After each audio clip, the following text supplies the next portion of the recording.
So before we begin, the panel is going to be mostly a more intellectual lecture on the evolution of art, literature, progress in perspective to fandoms. All right. And I'm going to mostly go through this, and I will ask you to hold questions till the end. And I'm going to hopefully allow for the last 15 minutes of questions. I think we are also the last panel of the night. So if the questions run over, I guess it'll be fine if we just take a few extra questions. But it's mostly going to be informative discussion. First of all, who here has come to my previous panels at BronyCon in the previous years? All right. Who here has been to my 100 Years of Narrative Art panel? All right, good. So a little bit about this panel. Let's see if this works actually.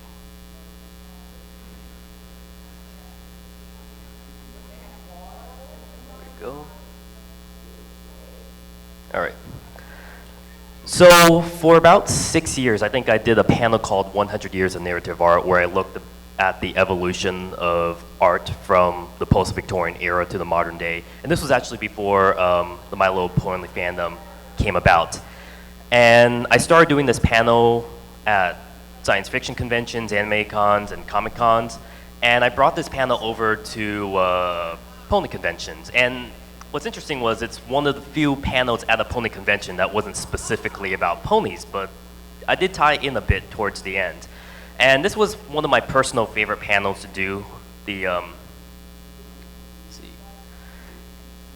And I think I retired it last year. So BronyCon last year was the last time I did the 100 Years of Narrative Art panel. And instead, I actually decided to do something different with the panel, which kind of evolved to the current panel that we have right now.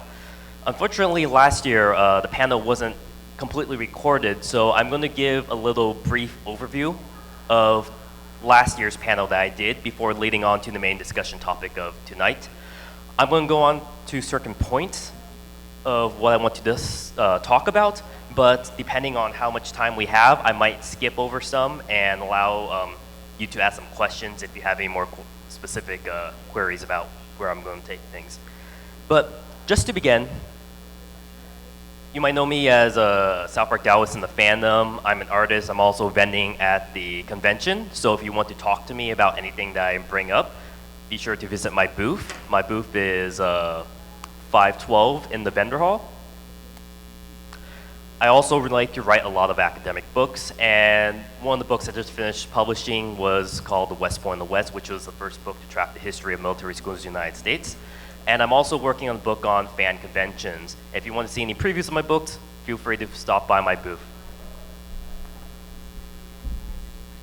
All right, so before we begin, I'm going to give a list of different terms that I'm going to use in this panel tonight.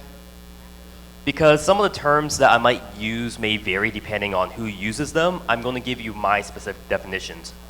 So I'm going to use the term narrative art, which is a term that I coined specifically because I want to talk about art that deals with storytelling.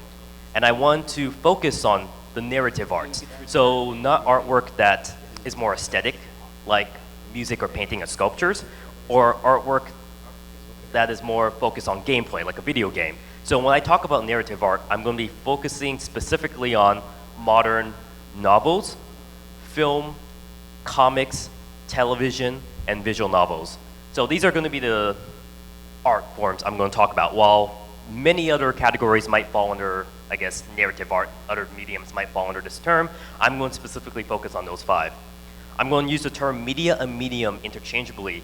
When I talk about media or medium, I'm going to talk about a specific work and a specific industry behind it. So if I talk about television, television could vary between animation and live action sitcoms, but I'm going to refer to television as a whole as a medium, for example. Or if I talk about literature, I'm going to talk about stories that you could read word by word with turning pages as a whole. I'm going to also use the term transformative art a lot in this panel. And there are 2 terms for transformative art. So the more legalistic term that you're going to hear in a lot of court cases, especially nowadays when you see fan art and YouTube videos being taken down, the term transformative art comes up a lot because people cannot post works without it being transformative. So there is a legal definition of what transformative art is. So the legal definition is art that might make use of trademark or copyrights, but they don't infringe on it because they present a new layer of satire or parody that transforms the art into something new. My definition of transformative art kind of falls in the same category, but when I talk about transformative art, I want to talk about art pieces actually shape and transform whatever industry, genre, or medium that they're in. So for example, I would say Citizen Kane is a transformative art because it transformed the cinema industry, or Watchmen is transformative art for what it did to revitalize the comic book industry. So when I talk about transformative art, these are the definitions I'm going to use. I'm also going to be talking about 3 separate theories developed by 3 separate gentlemen and kind of combine them to one larger field. So one person who I'm going to discuss a lot about in this panel is Alan Moore. If you know Alan Moore, he is the person who wrote Watchmen, V for Vendetta, League of Extraordinary Gentlemen. You might know those works from his movies, but he doesn't like the movie adaptations of his works. I'm going to explain that a bit later. He calls what I'm going to talk about the great literary game, hence the title of this panel. Another person who's very, very similar to Alan Moore is a comic book writer known as Grant Morrison, who wrote The Invisibles, which was the basis for The Matrix. He calls it a shamanic tradition, and Yale professor Harold Bloom is going to call what I'm going to talk about the anxiety of influence. I'm going to take these 3 separate ideas and kind of expand them into my own theory and analysis of the evolution of art during the ages. All right. So, to begin, let me talk about the prequel to this panel. So, this is a panel that I've been doing for about 5 years. I retired at BronyCon last year. Basically, I looked at a 100-year period of art from October 10th, 1911, when Peter Pan was published, to October 10th, 2011, when My Little Pony aired. A perfect 100 years span of time that each perfectly fit one of the tarot cards in each of the major arcana. So I used the major arcana as kind of a demarcation line and marker to represent different periods of the evolution of art during this phase. And you don't need to really know too much because most of my panel is going to talk about is the last 75 years. So basically from Watchmen all the way, which represents the dark age of comics, all the way to My Little Pony, which represents the animation renaissance. And it's really these 2 figures who I'm going to kind of play back and forth in between, Alan Moore and Lauren Faust. So who here has actually read an Alan Moore comic? All right. You guys, if you don't know too much about him, he looks like he literally is a grumpy old wizard. He looks a lot like Rasputin. And what's very interesting about Alan Moore is I don't agree with him. I don't really agree with him politically. He's really, really, even as a Californian, I think he's like really, really left-wing fringy. But he has some very interesting theories on art and storytelling and magic. And what's interesting about Alan Moore is I actually kind of like his theories more than some of his works. But one thing that I think most of the public has found puzzling lately is Alan Moore criticizing people making film adaptations of his work or sequels and prequels of his work. Now, if you don't know, Alan Moore is kind of famous for making a career off using copyrighted characters. So let's look at League of Extraordinary Gentlemen, for example. It uses like all the Victorian characters from Sherlock Holmes, Dracula. He puts them all into one storybook. And you might say, okay, these authors are dead and gone, so he's not trying to take money from them. But look at one of the latest issues of League of Extraordinary Gentlemen. You have Doctor Who characters. You have the Wonderbolts reference in the poster. You have Aslan, I think. You have Mary Poppins as a literal god. And you have Draco Malfoy being killed by Harry Potter in the Columbine-style panel. So he is doing interesting takes with other people's characters, which is kind of strange because he doesn't like it when people kind of or as he would say, DC Comics are like raccoons going to trash cans and taking out my old scripts and rehashing them. He doesn't like when people have his comic books into movies. Yet, Swamp Thing, Watchmen, which were based on Charlton characters, Ladies and Gentlemen, all his big works are really retellings of different people's characters. But he says, no, there's a big difference. They're creating fan fiction. I am partaking in what is called the great literary game. So before we look at his weird definition of what the great literary game is, we have to look at the field of art. You're going to see artists throughout all of time kind of fall into two different categories. And Alan Moore is going to fall into a category where he believes in the importance of art and storytelling. So for Alan Moore, art should be a stimulant. It shouldn't be a depression. It should be transformative. It shouldn't make you feel nice, cozy, and happy. It should kind of discomfort you, make you feel nauseous. It should wake you up from your society. True art is supposed to shake you up and make you want to go out and change your society. And when we think about movies and stories and comics nowadays, we kind of think of them as more escapist passions. However, he wants to bring art back to the old days where the jesters and bards and satirists would try to wake up their various societies by kind of relaying them the horrors of the world. And if we want to present what's happening, we can't just escape into some happy fun time. We actually have to go out and face this. So this is something that has been a factor in nearly every culture since the first philosophers, Aristotle and Plato, were, of course, one of the two to kind of debate this idea between art being a transformative means and art being an escapist means. And you're going to see nearly every author fall cleanly in these two categories. Now, when I said Alan Moore looked like a grumpy old wizard, well, he kind of believes in art as literal magic. Now, if you think of magic as hocus pocus, poof, I turn you into a frog, that is not the type of magic that he wants to talk about. Alan Moore says, if you look at every single culture in almost every single human society, the word for magic is always known as the art. In fact, if we look at our terms for storytelling and entertainment nowadays, they also have roots in magical terms. For example, the word grammar comes from grimoire, a book of spells. The word media comes from medium, like the intermarries between the two worlds communicating. Casting a spell and spelling a text, a lot of these words have kind of roots with each other. So he really wants to deconstruct our modern perception as magic as kind of like a modern take, hocus pocus take, and look at his definition of magic in the form of art. And if you think about it, if you cast a spell, you're basically doing you're manipulating symbols to try to change a transformative effect in someone's consciousness.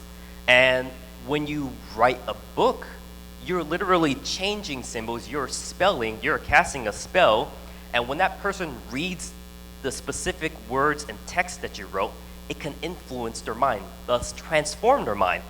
So if you really think about it, creating art and passing it on to someone else to observe has the same transformative effect as what you would think of casting a spell.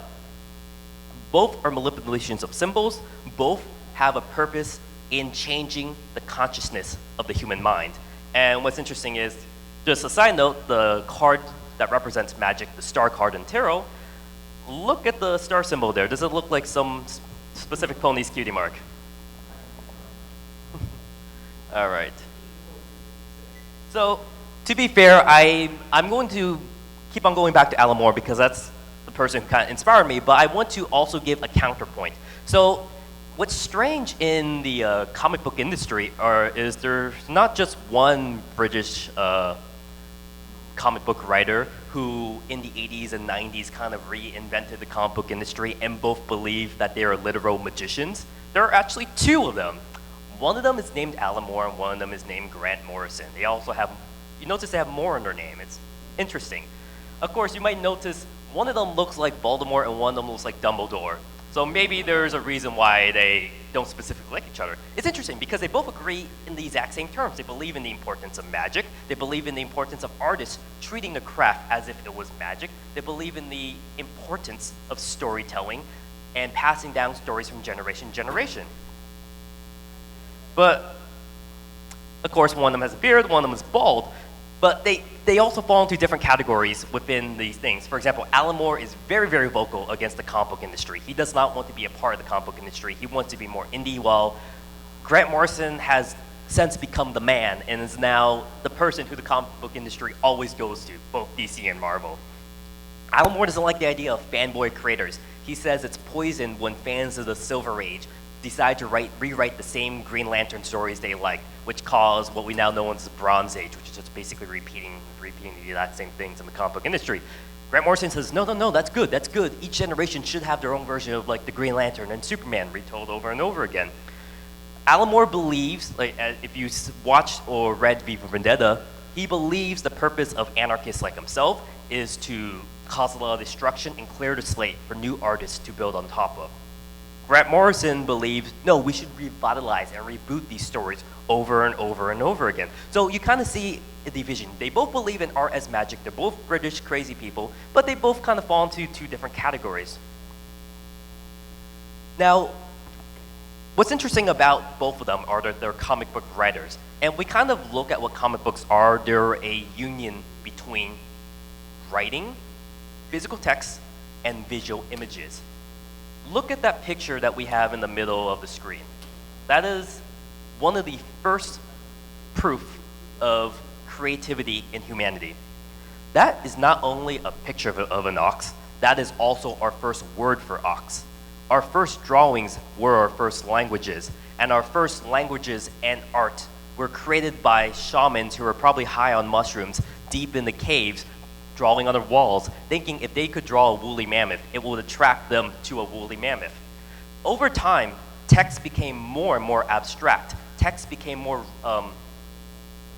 symbolic for what they're supposed to mean. You could see some texts like Egyptian hieroglyphics and even modern day Chinese as kind of having a heritage in these old pictographic images, while art became more and more representational, visual representations of what they were supposed to be.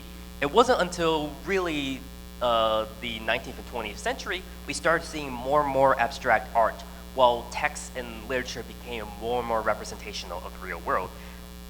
And that really united, of course, back when most people say Yellow Kid was the first comic book that kind of reunited too.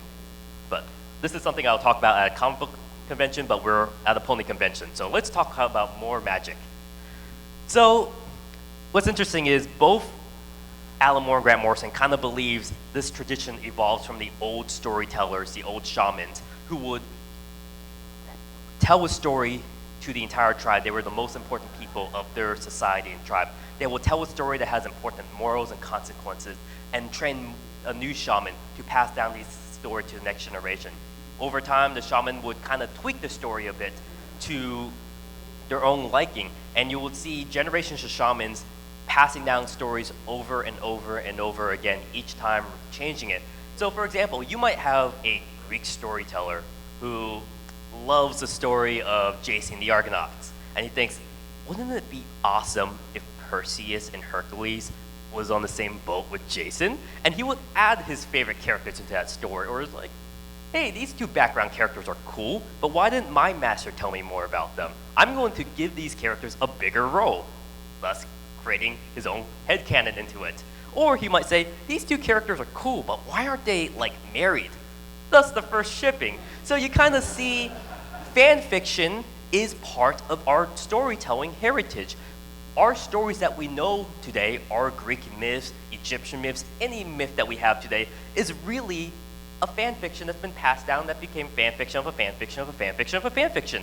If we think about, for example, Noah's flood, very popular story. We see that it originated in the Epic of Gilgamesh, and we see that comes from older flood myths, and you could see where they changed over time.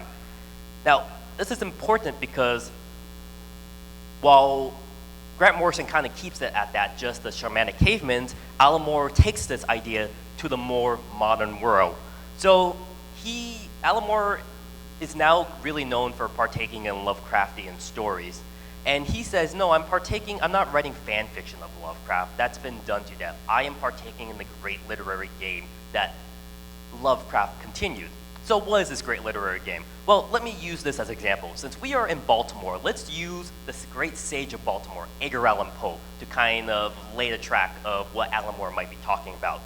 So Edgar Allan Poe, the father of modern detective genre and American Gothic horror, he's only ever written one novel in his life. And that novel is the narrative of Arthur Gordon Pym. And if you read that, you could see that that book was heavily inspired by Rime of the Ancient Mariner. Of course, the famous ship with the giant octopus and tentacles. And Edgar Allan Poe wrote his story, and then the end of his novel, the ship starts sailing to the South Pole, and the ship arrives right on the shores of Antarctica. And that's where the story ends, because Edgar Allan Poe died, and he wasn't able to continue the story. Jules Verne loved that story so much, he wrote a fan fiction of that story called Antarctic Mystery, or The Ice Sphinx, where he had the exact same ship and the exact same characters land in Antarctica and make their way down trekking to the South Pole. But they weren't able to make it to the South Pole because they reached a high range of mountains called the Iron Mountains, which caused their compasses to go crazy. Of course, Jules Verne is now known as the father of modern science fiction. All right, so let's continue further. H.P. Lovecraft loved that story so much, he changed the Iron Mountains that made compasses go crazy into the Mountains of Madness.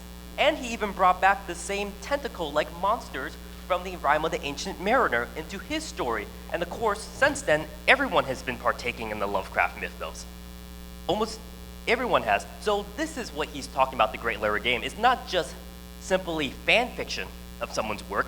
It's taking someone's work previously and adding a new twist to not just represent the generational trends, but also attempt something new and thus become a new precursor. Because if you think about it, Edgar Allan Poe's story, he is the father and the person who is now known as the father of modern detective genre.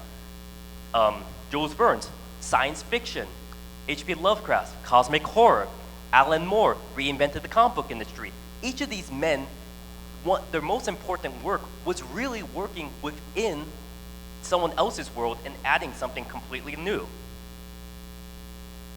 So, and when we think of fan fiction as something that, a lot of people try to think of fan fiction as something that is new, it's not really new. In fact, when the first modern Western novel, I say Western because Chinese have been printing novels long beforehand, when the first modern Western novel, Don Quixote, was published, within a year, someone wrote an unofficial fan fiction sequel to that story. So this has been a big part of storytelling, fan fiction.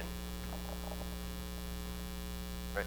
And of course, you could really see this intensify, especially during the end of the Victorian era and towards the start of the Edwardian period, when Sir Arthur Conan Doyle stopped writing Sherlock Holmes stories. Then you saw a bunch of people try to fill the gap and write their own versions of Sherlock. And you see this trend continue to today. Of course, you had the Great Mouse Detective from Disney and the new BBC Sherlock with Benedict Cumberbatch.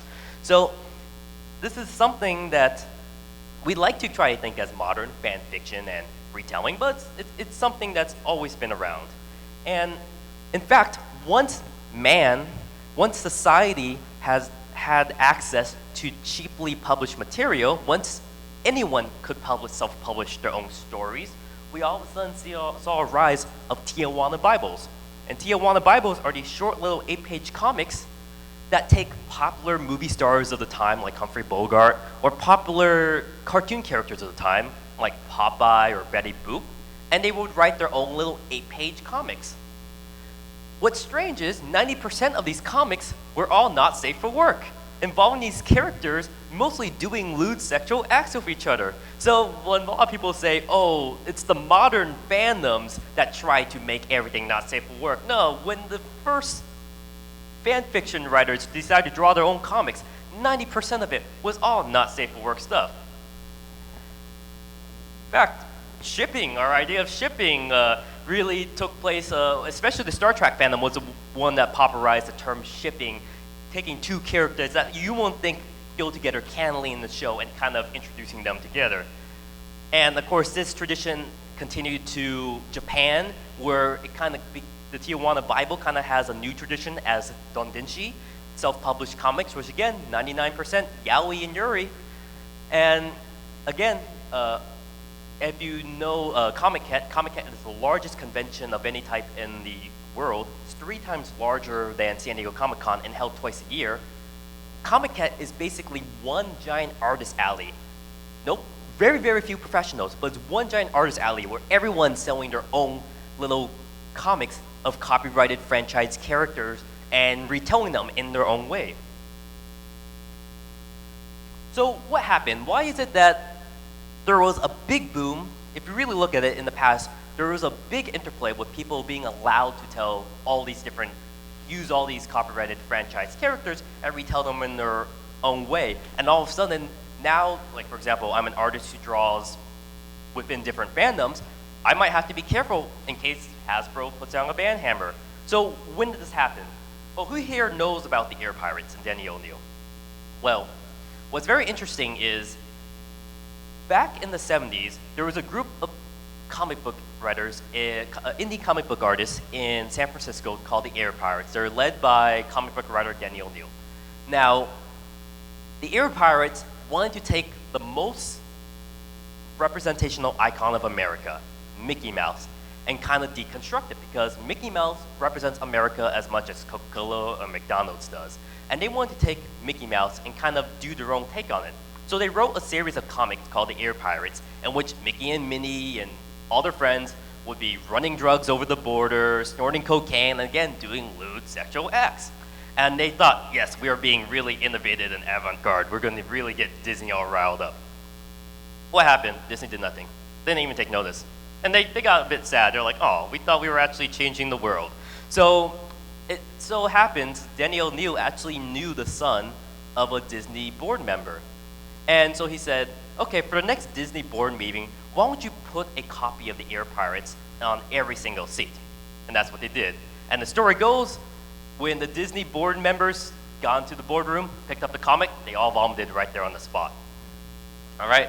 Then they tried to search out and find these Air Pirates. Of course, Denny O'Neil and the Air Pirates decided to hold themselves up in their little, I guess, quote-unquote, underground bunker and say, ha, you can't find us. You're not ever going to find us. Of course, they published the location of their address in the phone book, so of course, Disney found them and threatened them with a lawsuit. So this went to court. And we kind of now know it as the famous copyright case, where you're going to see this a lot, especially nowadays with fans and YouTube, where you're going to have the two sides of the argument. One side, we have Denny O'Neil and the Air Pirates saying, what we are doing is transformative. We are taking a work that has specific connotations, specifically Mickey Mouse as a symbol of capitalism in America, and trying to transform it and subvert that trope into something new. We're trying to create a new form of art from that. While Disney's argument is, look at your comic and look at our comics. What would happen if your comic was lying on the table and the little kid came up and picked it up? There's no distinction between your work and one of our legally published works. What would happen if that kid read the comic and his mother found him? The mother is going to automatically want to sue Disney. So to protect our copyright, to protect us from legal issues, we must not allow you to do this. And that's a fair point. What would happen if a kid did pick up one of these comics and mistake them for official Mickey Mouse comics? So you're going to see this argument between these two sides again and again and again throughout history. Now, actually, we don't need to get to that part now, but this became what's known as the Mickey Mouse Copyright Protection Act that kind of extended the length. I don't know the exact length, but I think it was like 75 years after the death of the author. And reason why most companies started cracking down on fans kind of publishing their own comics or stories of these copyright characters. You might remember during the 70s, there was a lot of fanzines with these characters. All of a sudden, fanzines started dying down. Of course, they had their place in the internet, especially with the rise of the internet, people started flocking there. But because of the accessibility of the internet and what type of people like to be attracted to these forums, they'll start writing stories that kind of shoehorn themselves into the story and thus kind of write headcanon-like Mary Sue characters into stories, and instead of trying to have a more transformative purpose, they decide to take their fan fiction to have a more escapist purpose. Of course, that's where we kind of get the modern idea that fan fiction is more escapist than transformative. And you notice after the 70s, after the Mickey Mouse Copyright Protection Act, you haven't seen any legal characters, any copyright characters legally published.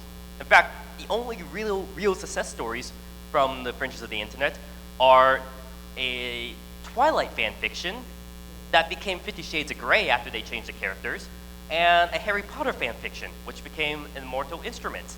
So really, to get these stories made, they had to change the names and all that stuff. But there's also, of course, the response from the authors. Some authors approve of fan fiction, some authors are against. It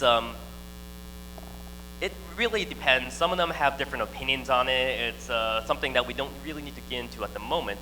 But one of the big arguments for having these copyright protections is because we want to protect the author.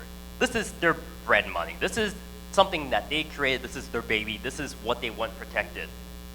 However, you might say that these copyright laws actually don't protect the authors. In fact, the one industry that actually mistreats its creators the worst is the comic book industry. In fact, the creators of Superman, Jerry and Joe Siegel and Schuster, the creators of the entire Marvel universe, Jack Kirby, and the creator of Spider-Man, Steve Ditko. Kirby and the Superman creators died penniless, no money. Jack Kirby just wanted his old artwork back, and he saw his artwork stolen by Marvel and sold at comic conventions for thousands of dollars without him getting a single penny. And Steve Ditko now lives in an apartment somewhere in New York, and he did not get his name on any of the Spider-Man movies. So this is really unfair. So the people who actually created these works are not being fairly treated. So if you want to say that these laws actually protect the creators, look at these men who kind of died penniless and were abused by the companies that quote-unquote own their rights and characters. All right, so in fact, one of the most famous cases of someone having their work misappropriated and not receiving any money from it was Pamela Coleman Smith. She is the author of what we now know as the Rider-Waite Tarot deck.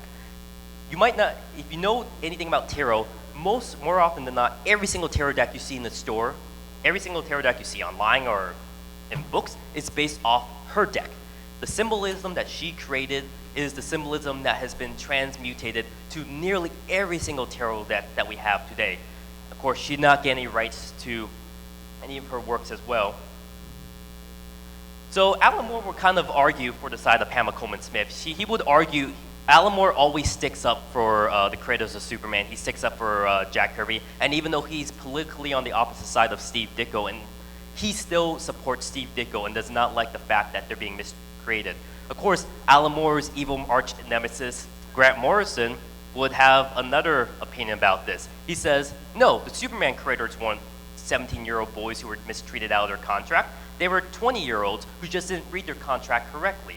If they were like the Batman creator and read his contract and put good terms in it, they would still have the rights to the Superman as the Batman creator did.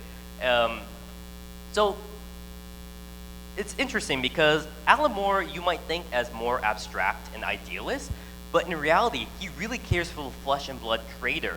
When he was working on Miracle Man, when he found out the creator of Miracle Man was still alive and was not receiving any revenue from the works that he was writing, he quit the books at once and demanded all the money went to Michelangelo, the creator of Miracle Man. Alan Moore is that type of man. He believes that these flesh and blood creators are more important than the stories that these companies are profiteering off of. Grant Morrison has a different opinion. Grant Morrison says, yeah, the creators of Superman, yeah, they're dead. But Superman, he is immortal. Superman is an important immortal being. He's going to be retold generation after generation after generation. Superman is a symbol of hope.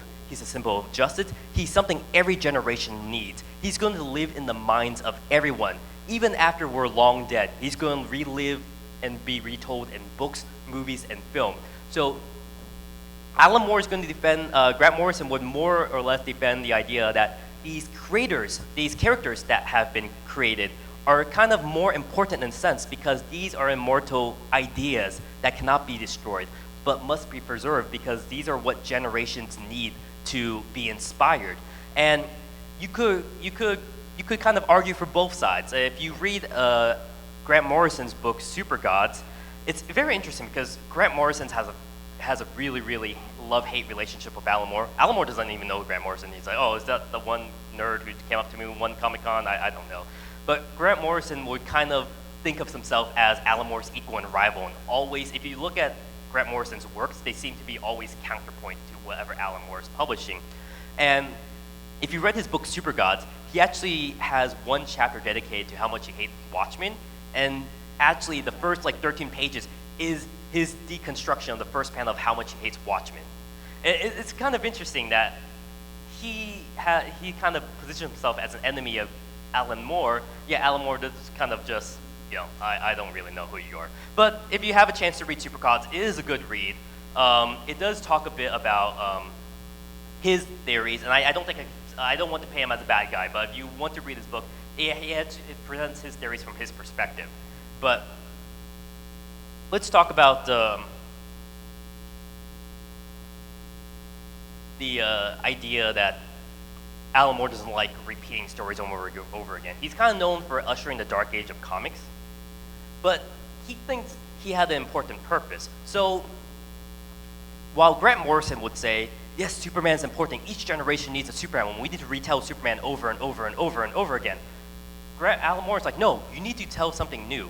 You can't just photocopy a photocopy of a photocopy over and over again, because if you keep on doing that, it's going to wear down and degrade over time. So I'm a genetics major at Johns Hopkins University, and you could see this as inbreeding. If you inbreed over time, over and over again, you're going to wind up with some very ugly offspring. This is kind of Alan Moore's perception, and if you kind of look at it, you have these stories that are just derivatives of derivatives because they want to make money, they don't have the rights, so they create another derivative of another derivative. So I'm going to do a little bit of quickly go over some examples of how people have skirted around this and legally published fan fiction, and then use Alan Moore's and Grant Morrison's works as an example, what I would say was transformative art.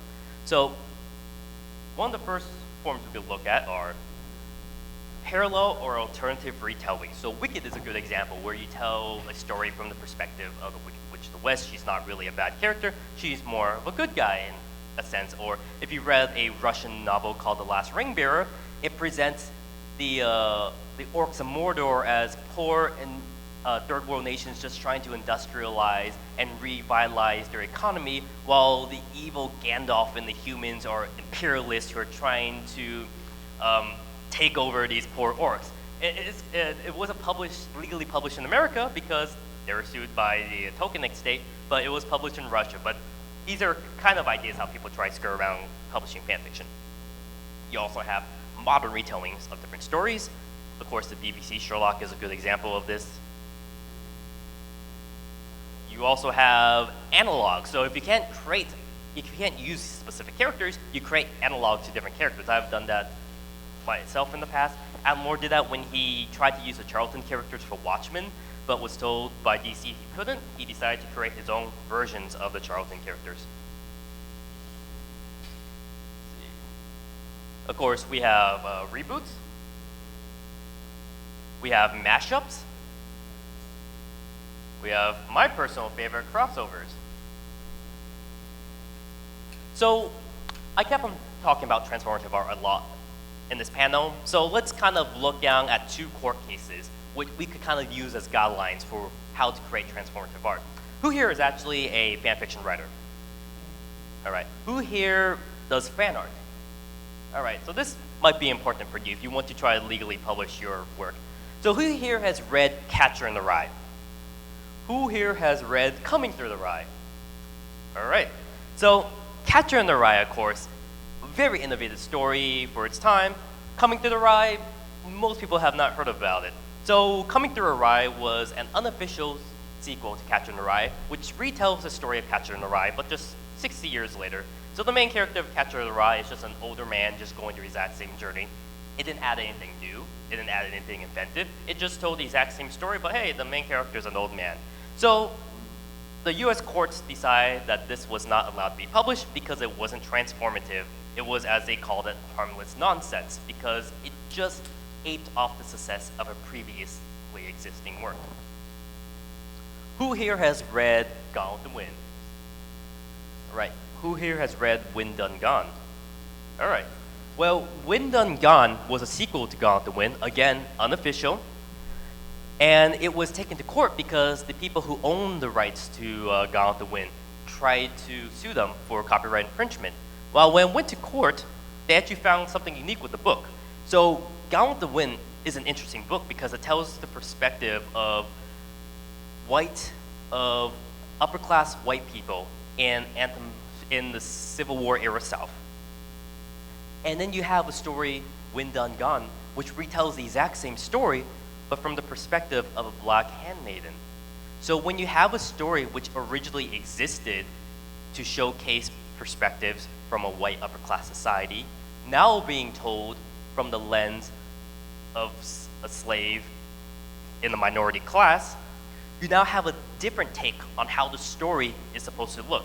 It changes the political structure of the story, it changes the social aspects of the stories, and thus it transforms the original work to create a new statement that the courts allowed to be published because it was transformative in their eyes. So since we kept on talking about Alan Moore and Grant Morrison, let's actually look at an example of what we might say as transformative art. So Alan Moore was very upset when they decided to do sequels of Watchmen called Before Watchmen. Grant Morrison, who hates Watchmen, again, he hates Watchmen and Alan Moore, decided to do his own take on Watchmen. But you know what? Now that Grant Morrison is on good terms with DC and Alan Moore is distancing himself from DC, Alan Moore originally wanted to use the Charlton characters for his version of Watchmen, but he wasn't allowed to. He had to create his own. Grant Morrison said, hey, how about I use the Charlton characters and write my own version of Watchmen? DC said yes. And so he wrote a book called Pax Americana. So if you haven't read Watchmen, I'm going to quickly go through some innovative techniques that Watchmen has brought to the field of comic book storytelling. Now, Alan Moore specifically wrote Watchmen as an unfilmable comic. Of course, the new Zack Snyder movie proved that it can be filmed, but to varying degrees of success. Alan Moore specifically made Watchmen to showcase this is what the comic book medium can do, that film and that literature cannot do. There is something unique about the comic book format that can tell this specific type of story that these other formats cannot do. They could try to emulate it, they could try to copy it, but it won't have the same effect. So of course, the most famous thing about Watchmen is the very first issue. You see the cover. The cover has an image of happiness and peace, a smiling face, marred with a symbol of violence, blood. And what's interesting is that cover, it's not just the cover, it's also the first panel. Because when you open the page, you notice the first panel is really in sequential order to the cover and pulling back from the frame, slowly back, back, back.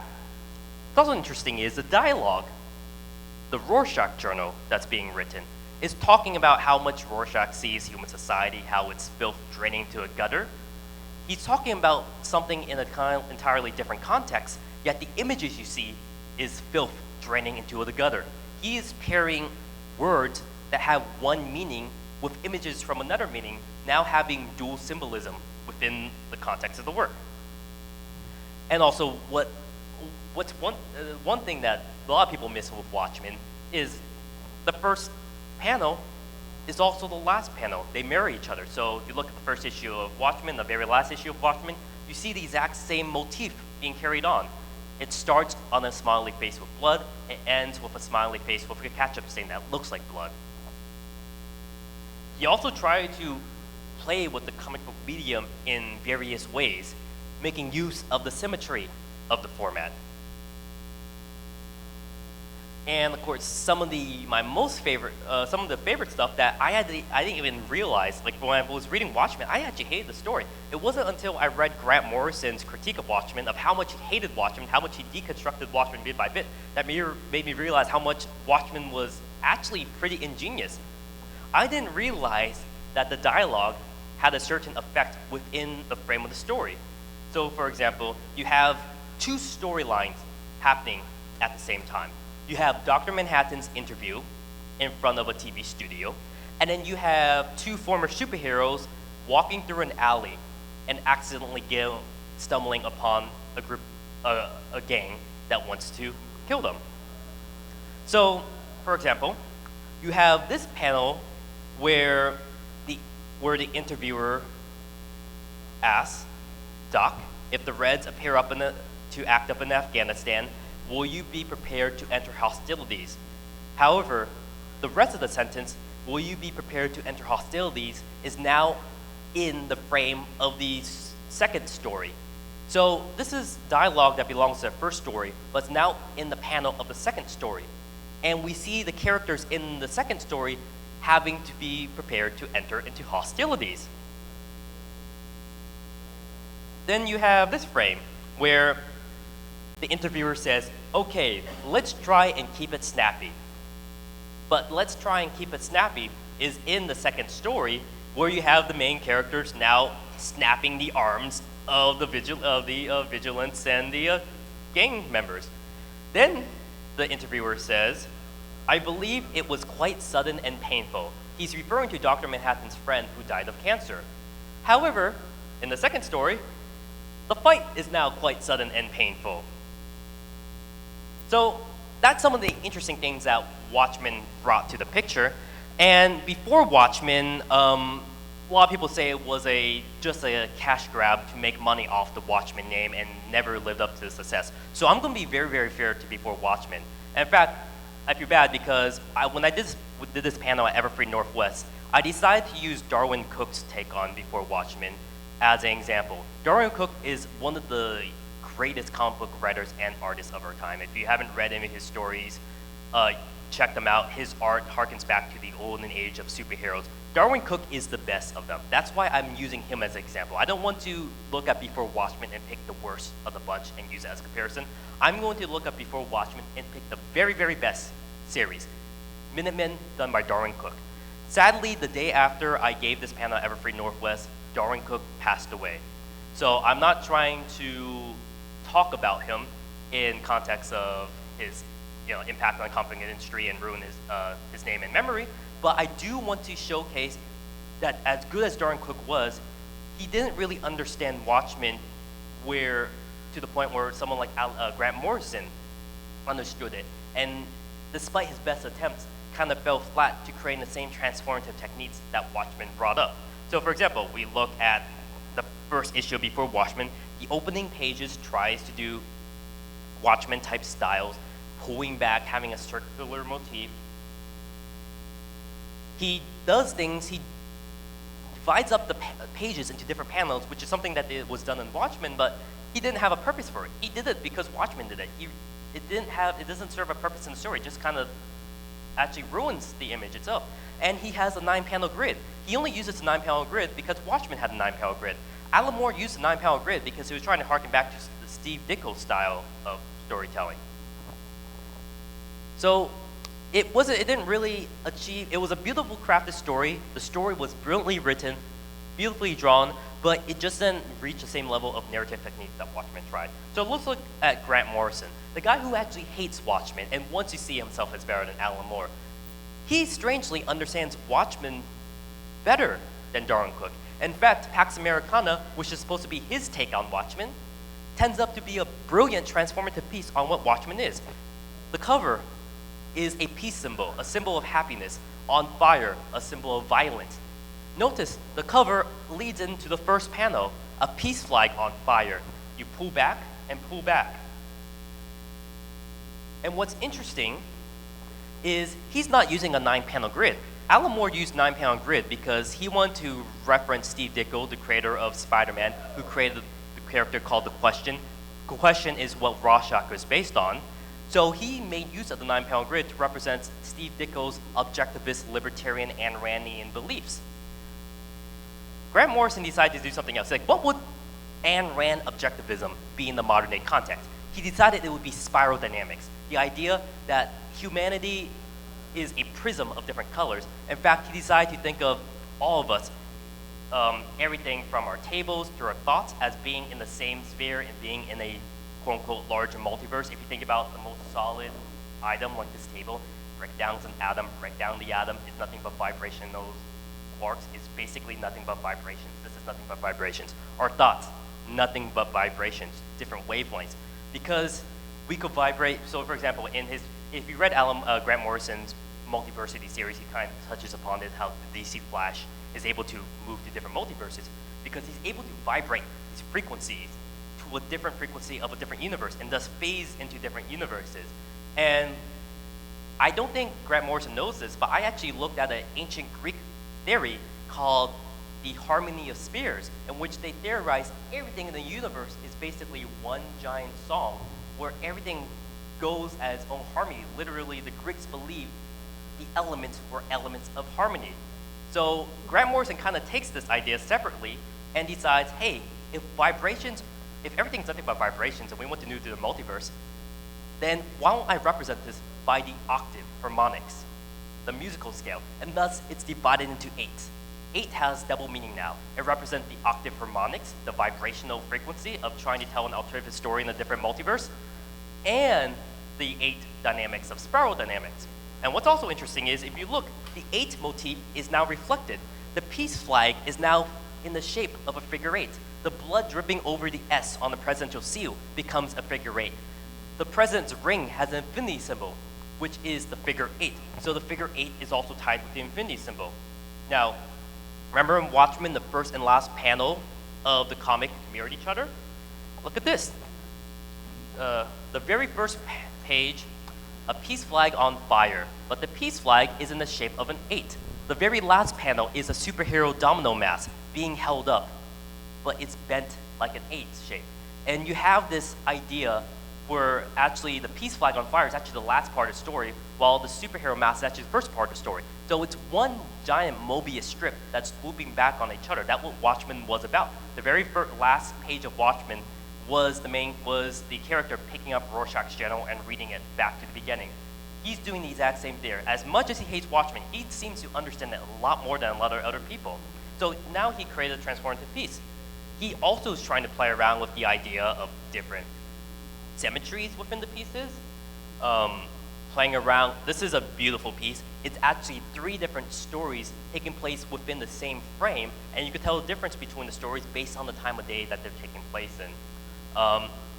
This is one of my favorite pieces. It talks exactly about his theories of the multiverse I was talking about. He was actually theorizing, how would a god from a higher dimension view our world? Well, a god from a higher dimension will see our lives back and forth. Time will not be an object for them. They could read our minds as easily as thought bubbles. Thus, a god from a higher dimension might see us in the same way we see movies. We could rewind them back and forth, or read books. We could read the character thoughts, or like a comic book, we read their thought bubbles. We could flip the page back and forth. And he kind of plays around with this idea that we are like gods who's superheroes in the comic books. Some god higher than us might see us in the same way. And also interesting is he plays around with the reader's emotion. So for example, you see that beautiful spiral in the first page. You have the character moving down where the vice president is saying, as the American empire descends into chaos, we must take steps to prevent its decline. Well, he's talking about the American empire in this context, yet the characters are also taking steps into decline, while the reader's eyes are also declining with them. Then he says everything goes into reverse. And not only do the characters move in reverse, now the reader's eyes move in the opposite direction. They start reading. So this is, if you want to think about magic, this page is literally controlling the direction that you read. And so this is a very interesting take because he's doing the exact same things Alan Moore was attempting with Watchmen. And of course, they say old-fashioned politics will turn this country around, and all of a sudden the characters and the readers are turning around. Before we hit rock bottom, they are now at the very bottom of the panel. So this is the type of stuff that actually adds something new and innovative to different pieces. So looking at that, where do we fall in this? Where does My Little Pony come about? BronyCon is 5 years old. This fandom has been around for at least 5 years. We have seen a lot of creative people, creative musicians, animators, artists rise and fall in this fandom. Some people have branched off and created their own works, but have we had a substantial piece in this fandom that actually took the fandom just one step further out of the realms of what we would say is escapism and pushed it to a more transformative purpose, well, that's kind of for you to decide. Where will we go? Would it be something like friendship with witchcraft? Would it be something like fighting swords? So this is where we kind of fall. We're kind of in a Faustian deal. We're not really sure where we want to go. So I took a little more time than I wanted to talk, but I do want to leave room for Q&A. So if you want to ask questions, quickly come up before our 5 minutes are up. But that is the extent of my panel, and I hope you enjoyed it. If you want to talk more about these types of topics, feel free to visit me at my booth. I am booth 512, and I hope you enjoy this panel and enjoy the rest of BronyCon. And I'll be taking questions and answers as long as I have the room. So feel free to pile up here. All right, you first. All right, your panel in general seems, you don't talk about much, but you seem to present escapism and idealism as a kind of a negative or non-art thing. But does not idealism still present something? It presents something to strive for. Yeah, you're right. I actually didn't mean to present as negative because I could also argue for escapism. We turn on the news. It's horrible. Why would we want to read the exact same horrors, rapes, murders, shootings in comic book form or on television? There is a purpose for escapism. Sometimes we feel down and crappy. We have to have something happy to lift us up. I think there is a purpose for that. So yes, I do understand that. So thank you for that point. I actually wanted to talk about the same thing in that I think you're identifying, discerning the major difference, the major axis on which art has differed over the past 2,000 years in the Western tradition. You're calling it, I forget, subversive versus escapism. Yeah. And I think using the term idealism is a better description because this actually is from Plato. It's actually idealist philosophy. And if you look over history, and this is more clear if you look at visual art than if you look at written art, because there's huge gaps in the history of written art, is that during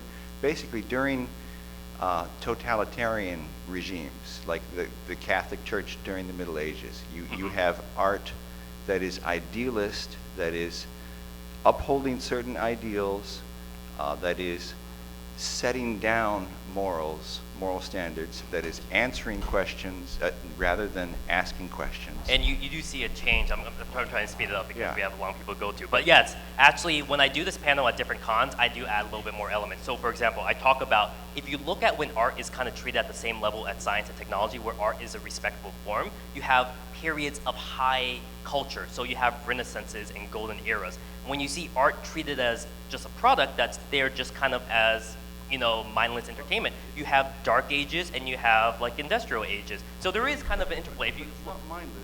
It's not more, but you do see a trend. And have you read Michael Moore? Actually, that's another thing I normally talk about. Michael Moorcock wrote a essay called The Epic Pooh, where he compared J.R.R. Tolkien's Hobbit and Lord of the Rings series, and even I think he updated it to include Harry Potter, as being the same category as Winnie the Pooh. Yes, the hobbits wake up, they go on an adventure, they might stub their toe, but at the end of the day, they could come back to a nice, little, safe shire.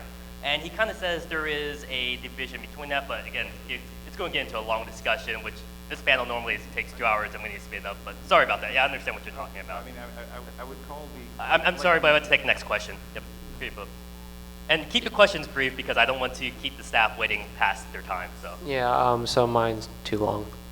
It's okay, sorry about that. All right, here you go. Okay, so you mentioned how Grant Morrison doesn't like Watchmen. He's very critical of it, yet he seems to understand it more than many other people do. Yes. In your opinion, do you think it's possible maybe Grant Morrison was maybe a little angry that he didn't think of it first? Probably. You notice people who are normally obsessive about something hate something specifically a lot more, so it could be something like that. All right. Was there one work or author that's like inspired you mainly to pursue all of this? I mean, you've clearly gotten a lot into this. Around the same time, actually, it's 3 authors. Alan Moore, I picked him up in college. At the exact same time, My Little Pony came out, so Lauren Faust. And then a Japanese visual novel series called Umineko, written by Rikishi, came out. All 3 of them kind of discussed similar theories in art, which kind of inspired me to kind of pursue this idea. But yes. When you're talking about on where you see like this stuff going towards the end, would you say that My Little Pony has kind of advanced this animation with a more kind of mix of an adult fan base as well as kids? Because I look at stuff of like, you have like Zootopia, Steven Universe, It's stuff no like that. question that two important works, Adventure Time and My Little Pony, are the ushers of what we now know as the animation renaissance. Without My Little Pony and Adventure Time, we won't have what we now know as the animation renaissance, where you reverted like gender roles and all this stuff. You had Legend of Korra, Steven Universe. All this stuff was only allowed after the success of My Little Pony.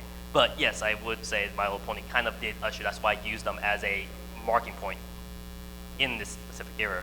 All right, we almost done, or right? You have one more question, or no? All right.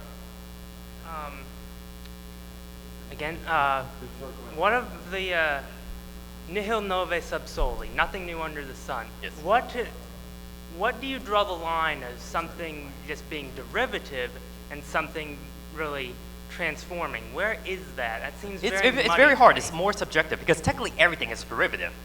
But some things, I would say something that's transformative is like I would say Watchmen or Citizen Kane, a work that shifted the industry. Without Citizen Kane, we won't have the modern day movies that we had now. Without Watchmen, we won't have the certain eras that we had in comics. I would say, yes, everything is derivative, but there are specific works, if you look at them throughout history, that kind of shift how an industry or a genre was shaped or evolved in a particular way. All right, thank you very much.